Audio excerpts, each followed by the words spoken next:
अभी 2-4 दिन पहले अररिया जिले के फारबिसगंज एरिया में जो हादसा हुआ था वो आप सबको पता है। वहां पे एक लड़के ने एक आदमी का सर को तन से जुदा कर दिया। आज मैं आपको इस वीडियो में इसकी पूरी सच्चाई बताने वाला हूं कि इसके पीछे आखिर क्या वजह थी। देखिए, कुछ लोग ये कह रहे हैं कि फारबिसगंज में जो हादसा हुआ है वो एक पार्किंग एरिया को लेकर के बहस हुई और इस वजह से ऐसा कुछ हुआ है। लोग कह रहे हैं कि रवि कुमार जो कि एक सत्तू बेचने वाला इंसान ठेला लगाता है, वहां पे वो चाहते थे कि इस जगह पे मेरा ठेला लगे और वहीं पे मोहम्मद नबी जो कि एक पिकअप ड्राइवर है, उनका कहना था कि नहीं, मैं यहाँ पे अपना गाड़ी पार्किंग करूंगा। तो इस पार्किंग की जगह को लेकर बहस होती है और रवि कुमार जो उसके हाथ में जो चक्कू होता है ना प्याज काटने वाला सत्तू वाले के पास, तो उस प्याज काटने वाले चक्कू से उसके पेट में वो छुरा भोंक देता है और जब वो घायल हो जाता है तो ऐसे कंडीशन में उसका सर जो है धड़ से अलग कर देते हैं, ऐसा कुछ लोग कह रहे हैं। लेकिन दूसरी तरफ कुछ लोग ये भी कह रहे हैं कि नहीं नहीं, वो जो रवि कुमार है उसकी बीवी को ये छेड़ता था। मोहम्मद नबी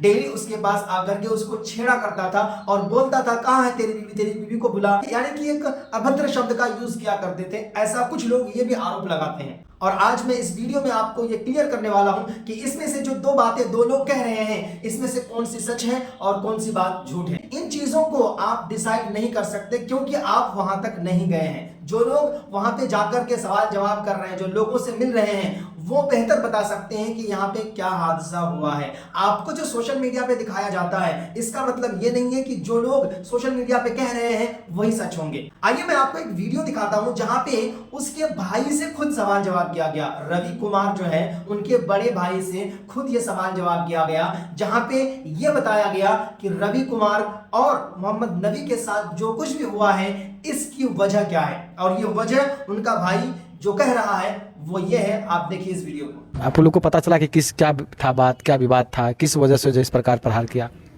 हमको थोड़ा थोड़ा मालूम चला है कि कुछ पैसा का लेनी देनी था। आपका भाई जो है लिया था? लिया नहीं था, दिया था। अच्छा। जो थाना में भी रिपोर्ट लिखाया हुआ है। पैसा को लेकर के? हाँ। तो क्यों पैसा दिया था उसको? उसी के पास जमा करने के लिए।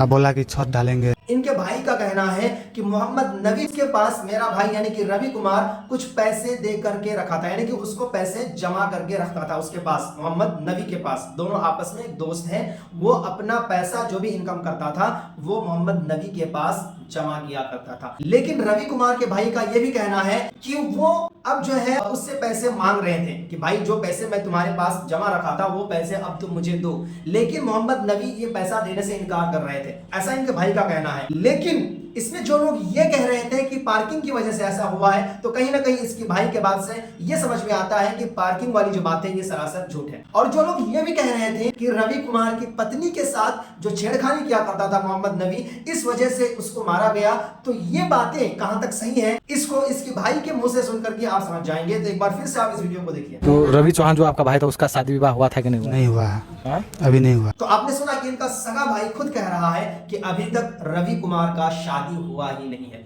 इसका मतलब जो लोग ये आरोप लगा रहे हैं कि रवि कुमार की पत्नी के साथ छेड़खानी किया करते थे, मैं कहता हूं ये वो लोग हैं जो नफरती कीड़े हैं, जो इस देश के अंदर एक बोझ है। नाजायज बाप के कुछ औलाद नहीं होते हैं, वो ये लोग हैं। इनको सिर्फ हिंदू मुस्लिम एंगल चाहिए आपस में फितना फसाद कराने के लिए। इनको सिर्फ ये चाहिए कि ऐसी बातें करो जिससे आपस में हिंदू मुस्लिम को लेकर टकराव हो, लड़ाई हो और दंगे फसाद हो। और ये वही आतंकी और दंगे करने वाले लोग हैं जो ऐसा आरोप लगाते हैं। अगर ये बात सच है कि उसकी बीवी के साथ छेड़खानी किया जाता है तो फिर इनके भाई जो कह रहे हैं क्या ये झूठ है? इसलिए मैं कहता हूं किसी भी चीज को जब आप लोगों को बताओ तो उसके बारे में पूरा रिसर्च किया करो, तब जाके लोगों को बताना चाहिए। अब देखिए ये जो रवि कुमार है इनका जो व्यवहार है वो कैसा है, लोग क्या कहते हैं, इनके भाई क्या कहते हैं, एक बार आप इसको भी देखिए। किस मानसिकता का था आपका भाई, किस हाव भाव का था, किस विचार का था?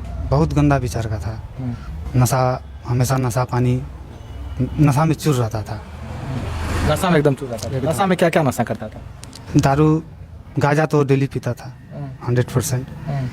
अब सुनने में आया था कि स्माइक भी पीता है। घर पे ही रहता था वो आपका भाई? नहीं, घर पे नहीं रहता था। ठेला लेके आता था, ठेले पर सूझ जाता था, रोडे पर सूझ जाता था नशा में। कितना बार नाली में गिरा, सर फूटा। उनका भाई खुद कह रहा है कि हाँ जो ये रवि कुमार है ये नशेड़ी है, ये शराब पीता है, ये गांजा पीता है, ये नशा करता है। और जब उसका भाई खुद कह रहा है कि हाँ, इसका जो मानसिक सोच है ये हमेशा कंट्रोल में नहीं रहता है। और दूसरी बात ये देखिए कि अगर रवि कुमार ने मोहम्मद नबी के पास पैसा जमा करता था और वो पैसे देने से इनकार किया, इसकी वजह से अगर ये कुछ हुआ है तो मैं कहता हूं ये भी गलत है। अगर वो पैसे, ठीक है, तुमने उसको पैसे जमा दिया और वो पैसे तुम्हें वापस नहीं कर रहा है तो भाई तुम्हारे लिए कानून का दरवाजा है, तो आप कानून से इसका हेल्प मांगो, आप जाके केस करो उनके ऊपर। ऐसा थोड़े कर सकते हैं कि आप उसका सर को जो है तन से जुदा कर सकते हैं। और जो लोग ये कहते हैं कि ठीक है वो नशे की हालत में रवि कुमार ने ऐसा किया लेकिन कुछ जिहादी लोगों ने मिल करके मार पीट करके उसको खत्म कर दिया तो ये भी गलत है। हाँ बिल्कुल, मैं एक मुस्लिम हूं और मैं भी इस बात की निंदा करता हूं कि जो भी रवि कुमार के साथ हुआ है ये भी गलत है। अगर सारे लोग उनको मिलकर के इस वजह से मार दिया गया कि वो जो है मोहम्मद नबी का हत्या किया है, इसके वजह से उसको मारा गया है, तो मैं कहता हूं ये भी गलत है। अगर वो हत्या कर दिया है तो उसको पुलिस के हवाले करने चाहिए थे, लेकिन जो कुछ भी हुआ है इसमें दोनों की गलतियां हैं। इन चीजों को नफरती तरीके से लोगों को मीडिया में नहीं दिखाना चाहिए, इससे लोगों के मन में एक नफरत पैदा होंगे और फिर हमारे देश में जो अलग अलग तरीके से फिर कभी ना कभी लड़ाई झगड़े होते रहेंगे। इसीलिए नफरती चीजों से बच के रहें और जो लोग नफरत फैलाते हैं मैं उनसे भी ये विनती करता हूं कि आप ऐसी चीजें प्लीज सोशल मीडिया पे ना दिखाएं। ये कोई हिंदू मुस्लिम एंगल नहीं था, यहाँ पे जो भी आपस में इन लोगों का हुआ है उसमें ज्यादातर ये समझ में आता है कि आपसी उन लोगों का कुछ ना कुछ समस्या रहा होगा, इसमें हिंदू मुस्लिम का कोई बात नहीं है। कोई भी ऐसा वीडियो ना बनाए, इसीलिए इस वीडियो को हर उस इंसान तक आप शेयर कीजिए जो लोगों के मन में ये नफरती कीड़े नफरत डाल रहे हैं, उनके पास एक सही चीज पहुंच सके। ये कोई नफरती वाली बात नहीं है, आप आपस में भेदभाव ना करें, मिलजुल करके रहें, तभी हमारा देश सोने की चिड़िया बन सकता है। जय हिंद, जय भारत।